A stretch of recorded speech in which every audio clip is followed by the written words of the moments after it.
Սեբաստիան, ուզում եմ խոսենք նախ Վիեննայի հանդիպումից, թե ինչ ակնկալիքներ կան արդեն այդ հանդիպումից հետո։ Հանդիպման ընթացքում փաստորեն մի թիվս այլ հարցերի համաձայնություն է եղել այդ վերահսկող մեխանիզմների տեղադրման հետ կապված, ինչը Հայաստանը մշտապես համաձայնել է, Ադրբեջանը ոչ, եւ եղել է սա նաեւ Մինսկի խմբի արևմտյան համանախագահների առաջարկությունը։ Ռուսաստանն ամեն դեպքում նախկինում այդ մասին չի բարձրաձայնել։ Նախ ինչ եք կարծում, արդյոք սրանով փոփոխվում է նաեւ Ղարաբաղյան հակամարտության դոմինանտության դերը գերտերությունների միջև, Ռուսաստան, Միացյալ Նահանգներ, Արևմուտք այդ համատեքստում, եւ առհասարակ մենք ինչ կարող ենք սպասել սրանից հետո, որովհետեւ շատերի կարծիքով սա ըստ էության ոչինչ է եւ Արցախի անվտանգության երաշխիք այդ մեխանիզմները չեն կարող լինել։ Մենք ստացանք հաղորդագրություն, որ ադրբեջանական կողմը արդեն հայտարարեց, որ Անջեյ Կասպաշեկի լիազորությունները եւ նրա խմբի լիազորությունների վերաբերյալ իրենք որևէ ավելացման վերաբերյալ իրենք համաձայնություն չեն տվել եւ չեն գտնում, որ դրա անհրաժեշտությունը կա։ Այսինքն Ադրբեջանը արդեն իսկ միանգամից հրաժարվեց այն համաձայնությունից, որ անհրաժեշտություն կա մշտական գործող մոնիտորինգը պետք է լինի։ Այսինքն, եթե մենք Հայաստանը չպնդի այդ սկզբունքի վրա, այդ դեպքում չի կարող լինել որևէ մի կարգավորման հնարավորություն անգամ, այսինքն հրադադարը իրոք պահպանվի։ Ուրեմն, եթե խոսում ենք մոնիտորինգի մասին, ապա դա պետք է լինի մշտական, սա մեկ։ Ինչ վերաբերում է հեռանկարին, Գիտեք, մենք շատ լուրջ վերլուծություն ենք արել եւ ասեմ ձեզ, երկու կառույց, նույնպես այդ մեր կուսակցության հետ համամիտ են, դա ի Պաշտպանություն Լեռնային Ղարաբաղի կազմկոմիտեն է եւ նաեւ մտավորականների խորհուրդը։ Մենք գտնում ենք, որ հիմա պետք է համանախագահներին առաջարկել այն, ինչ որ իրենց տրամաբանության մեջ տեղավորվում է։ Այսինքն այն սկզբունքները, որովհետեւ ինչու սկզբունքները, որովհետեւ այս պահին Եթե բոլորը համաձայնվեցին, որ ռազմական գործողություններով հարցի լուծումը չկա, այդ պարագայում պետք է գան նոր սկզբունքներ։ Եթե խոսքը գնար մադրիդյան կամ կազանյան այս սկզբունքների, նրանք արդեն իմ կարծիքով պետք է նրանցից հրաժարվել միանշանակ։ Ադրբեջանը խախտեց բոլոր պայմանավորվածությունները եւ մենք պարտավոր ենք դա ընդունել որպես դոմինանտ։ Ինչ վերաբերում է մեր առաջարկներին, մենք գտնում ենք, որ այս պահին կա 3 սկզբունք Եվ ես հիմա ձեզ ուզում եմ դա շատ կարճ են ընթերցեմ, որոնք որ հնարավորություն են տալու սկսել միգուցե սկսել բանակցային գործընթացը, բայց այդ սկզբունքները պետք է իրականանան, այլ կերպ դա ոչ մի կերպ հնարավոր չի։ Ուրեմն դա համակարգող կողմերի միջև հաշտության մասին համաձայնագրի ստորագրում, որը գործում է մինչև բուն բանակցությունների ավարտը եւ հիմք է հանդիսանում միմյանց նկատմամբ թշնամանք սերմանող քարոզչությունից հրաժարվելու համար։ Եթե մենք այս քայլը չենք անում, եթե մենք չենք առաջարկում, ինքնին հասկանալի է, որ որևէ խաղաղության մասին խոսել անհնար է։ Եթե ժողովուրդները չեն համաձայնվելու խաղաղ ապրելու իրար հետ, ուրեմն կնշանակի դա անընդհատ հղի է պատերազմական գործողությունները։ Ուրեմն սա առաջին սկզբունքն է, որի հետ ես կարծում եմ համամիտ են եւ համանախագահները եւ բոլորը, որովհետեւ այլ կերպ եթե բոլորը ասում են, որ ռազմական ճանապարհը չկա, ուրեմն սա է առաջինը։ Երկրորդ սկզբունքը հատուկ մշակված ծրագրով միջոցառումների իրականացում կողմերի լայն հասարակայնության միջև վստահության եւ փոխհմբռնման մթնոլորտի ձևավորման համար։ Այդ դա այսպես կոչված մերի դավեր է, այսինքն վստահության համապատասխան միջոցների ձևավորում եւ կիրառում։ Դա պետք է անպայման իրականացվի ելի նորից, որպեսզի մենք գանք խաղաղության գաղափարին։ Երրորդը տնտեսական, թող որ առաջին փուլում միջնորդավորված համագործակցության ծրագրերի իրականացում, ինչի շնորհիվ Լեռնային Ղարաբաղի Հանրապետության մասնակցությունը տարածաշրջանային բնույթի նախագծերում նախադրյալներ ստեղծի Ադրբեջանի հետ ուղղակի շփումներ ունենալու համար։ Ինչու ենք մենք սա ասում։ Որովհետև այս պահին մենք իսկապես տարածաշրջանային շատ ուրեմն այդպիսի նախագծերից դուրս ենք մնացել։ Եվ դա ելի նորից բերում է հակամարտության սրմանը։ Եթե մենք բլոկադա է երկու պետությունների կողմից Հայաստանի, ելի նորից դա թշնամանքի արտահայտություն է։ Այս պայմաններում մենք արդեն չենք համաձայնվի որևէ ուրեմն պոզիտիվ քայլ կատարել։ Մյուս կողմից, եթե իրենք նույնպես գտնում են, որ անհրաժեշտություն կա Լեռնային Ղարաբաղի հետ ինչ-որ մի շփում ունենալ, թող լինի դա միջնորդավորված տնտեսական ծրագրեր, օրինակ, դա կարող է լինել նույն Մետաքսե ճանապարհը, որ Չինաստանը իրականացնում է, մի թելով, ընդամենը մի թելով թող անցնի Ղարաբաղով, օրինակ։ Այսինքն մենք հիմա պետք է այնպիսի նախադրյալներ ստեղծենք, որ ռազմական գործողությունները անիմաստ դառնան, որպեսզի նրանք այլևս չլինեն ամենագլխավորը, ինչպես հիմա Ադրբեջանի համար է։ Սա մենք չենք կարծում, որ Ադրբեջանը անպայման ընդունելու է, բայց մենք պարտավոր ենք նախաձեռնությամբ հանդես գալ, մենք պարտավոր ենք համանախագահների լեզվով խոսել, մենք պարտավոր ենք ասելու, որ առանց այս սկզբունքների իրականացման խաղաղություն հաստատել հնարավոր չի։ Մենք առաջին անգամը չէ, որ ներկայացնում ենք, ես կարող եմ ձեզ ասել նաև հետևյալը, որը շատ սկզբունքային եմ համարում, մենք բազմաթիվ անգամ ներողություն եմ խնդրում, որ պետք է մի քիչ ավելի կոշտ ասեմ, բայց սա ոնց որ մի կլոունադա եղավ, երբ որ երկու падգամավորի առաջարկը բերեցին կառավարություն, հետո դարան ազգային ժողով եւ իբր մերժվեց ուրեմն անկախության ճանաչման գաղափարը։ Առաջինը հասկանալի է, որ նրանք պետք է չհանդես գային այդպիսի առաջարկությամբ հիմա, պարզ պատճառով,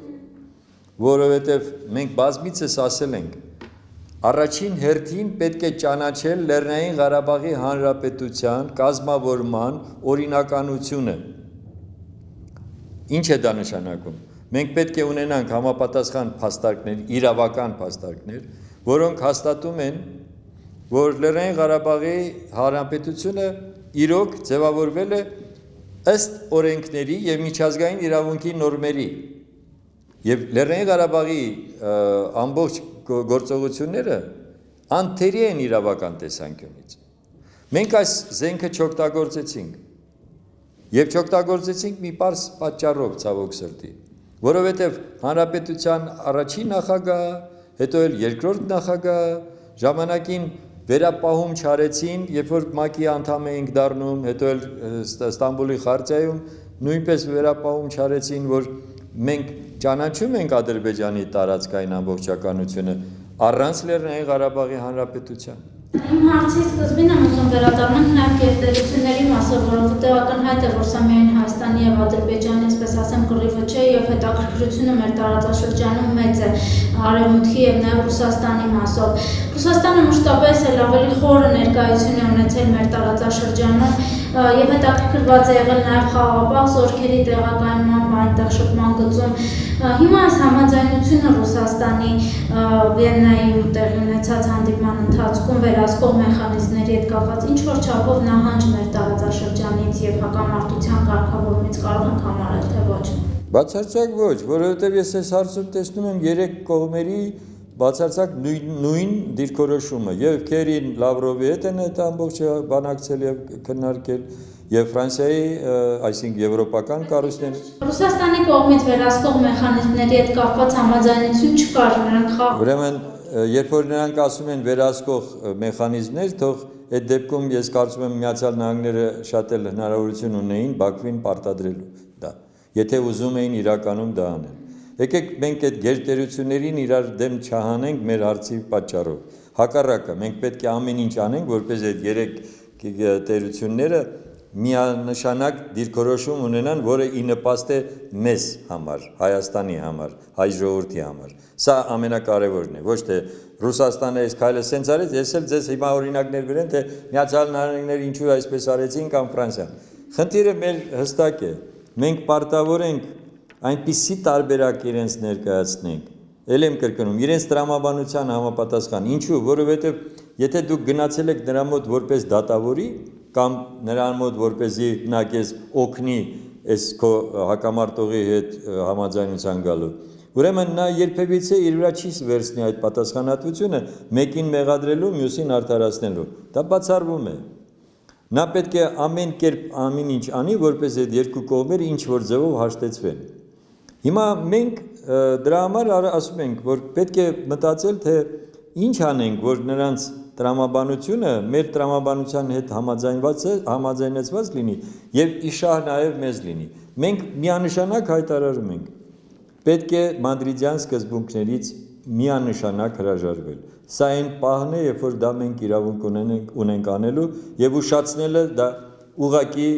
մահացու է։ Ես պարզ ասում եմ, որովհետեւ Մադրիդյան սկզբունքներին համաձայն մենք միայն ու միայն կորուստներ ենք ունենալու։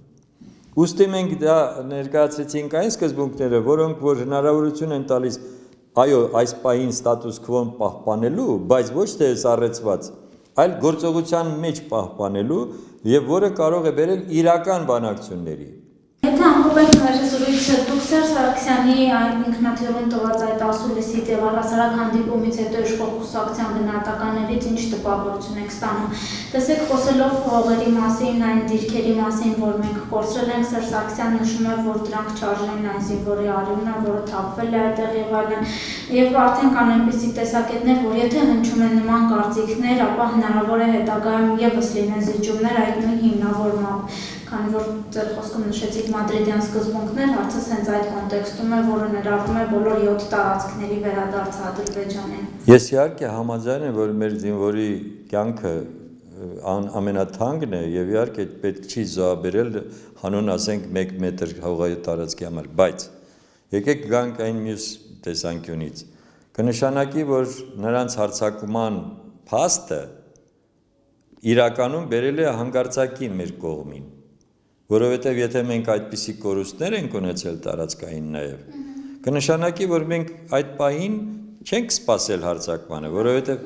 այո, եթե մենք պատրաստ լինեինք հարձակմանը, մենք որևէ սանտիմետր հող չէինք տա այդ միանշանակ, որովհետև մեր իսկապես հզորությունը եւ բանակի տեխնիկայի եւ սպառազինության այնպիսին է, ես դա միանշանակ եմ ասում, բոլոր այդ խոսակցությունները պետք է տնօրեն մի կողմ, որ միանշանակ նրանք կպատասխանեին ամբողջ հզորությամբ, ինչը արեցին հաջորդ օրը հենց միանգամից։ Ուրեմն կնշանակի, որ այդ կորուստը գալիս է դրանից եւ այն պաշտոնանկությունները, որոնց ինքը գնաց հանրապետության նախագահը, նույնպես փաստում է, որ ինքն էլ է համաձայն այս մտքի հետ։ Հիմա ինչ վերաբերում է ապագային, ես կարծում եմ, որ շատ կարևոր էր մեր հասարակության այս մոտեցումը, որ մենք եթե խռովել ենք իշխանություններից, ապա չենք խռովել մեր հայրենիքից։ Հայ ժողովրդի ամենամեծ ձեռքբերումը այս պահին դա էր եւ որը նաեւ մեսիջ էր արտաքին աշխարհին,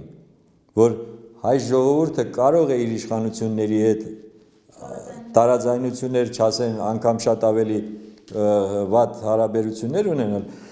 բայց երբևիցե իր հայրենիքը չի դրա պատճառով զիջի։ Այս սա էր գլխավորը, որի հետ պետք է նաեւ իհարկե